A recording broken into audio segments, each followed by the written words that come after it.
السلام علیکم ورحمۃ اللہ۔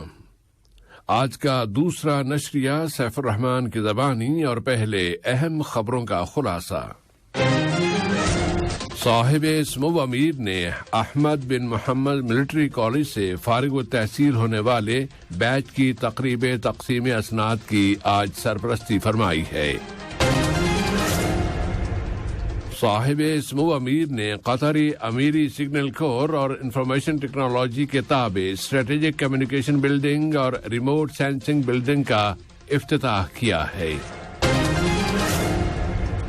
تلاش اور بچاؤ کے قطر انٹرنیشنل گروپ نے ترک مقامی انتظامیہ کی کوآرڈینیشن کے ساتھ ترکی کے جنوبی متاثرہ علاقوں میں تلاش اور بچاؤ کا کام شروع کر دیا ہے۔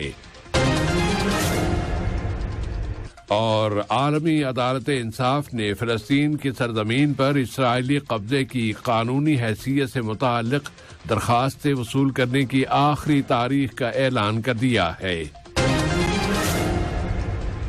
یہ تھا اہم خبروں کا خلاصہ، اور اب پیش خدمت ہے ریڈیو قطر سے آج کا دوسرا مفصل نشریہ۔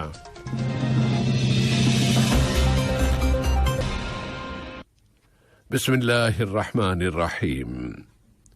صاحب سمو امیر شیخ تمیم بن حمد آل ثانی نے آج صبح احمد بن محمد ملٹری کالج سے فارغ التحصیل ہونے والے 18ویں بیچ کی تقریب تقسیم اسناد کی سرپرستی فرمائی۔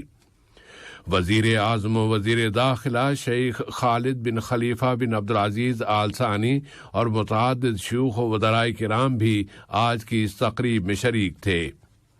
ان کے علاوہ مختلف برادر اور دوست ملکوں سے آنے والے سیکیورٹی، ملٹری اور یونیورسٹیوں کے کالجوں، انسٹیٹیوٹس اور اکیڈمیز کے کمانڈرز، سفارتی مشنوں کے سربراہان، وزارت دفاع اور وزارت داخلہ، امیری گارڈ، انٹرنل سیکیورٹی فورس لخویہ اور اسٹیٹ سیکیورٹی فورس کے اعلیٰ افسران اور فارغ التحصیل ہونے والوں کے سرپرست بھی آج کی اس تقریب میں شریک تھے۔ ملک کا قومی ترانہ بجائے جانے کے بعد صاحب سمو امیر سے فارغ التحصیل ہونے والے 250 امیدوار فوجی افسروں کے گارڈ آف آنر کا معائنہ کرنے کی اجازت طلب کی گئی۔ ان کا تعلق قطر، برادر ملک کویت اور برادر ملک اردن سے ہے۔ اس کے بعد فارغ التحصیل ہونے والوں اور فوجیوں نے مارچ پاس کیا اور پھر صاحب سمو امیر نے 11 پوزیشن ہولڈرز کو انعامات سے نوازا۔ احمد بن محمد ملٹری کالج کے کمانڈر بریگیڈیئر جنرل عبدالہادی محمد ترحیب الحاجری نے اس تقریب سے خطاب کیا اور کہا کہ یہ کالج طلباء کو جسمانی، فوجی اور کمان کی ٹریننگ فراہم کر رہا ہے۔ انہوں نے بتایا کہ اس کالج کے طلباء نے گزشتہ سال مقامی سطح پر سب سے زیادہ سائنسی کالج کے 19ویں بیچ کے طلباء نے 18ویں بیچ سے پرچم وصول کیا۔ پھر تعیناتی کا حکم نامہ پڑھے جانے کے بعد مارچ اپنے اختتام کو پہنچ گیا اور 18ویں بیچ نے کالج کا ترانہ پیش کیا۔ صاحب سمو امیر شیخ تمیم بن حمد آل ثانی نے الدحریات کے بری کیمپ میں قطری امیری سگنل کور اور انفارمیشن ٹیکنالوجی کے تابع اسٹریٹجک کمیونیکیشن بلڈنگ اور ریموٹ سینسنگ بلڈنگ کا افتتاح کیا ہے۔ صاحب سمو امیر نے ان عمارتوں کی مختلف فیکلٹیز اور وہاں لگائی گئی جدید ترین مشینری کے بارے میں معلومات حاصل کی اور انفارمیشن ٹیکنالوجی کے جدید ترین وسائل اور کمیونیکیشن سسٹمز کے خصوصی آلات و وسائل دیکھے۔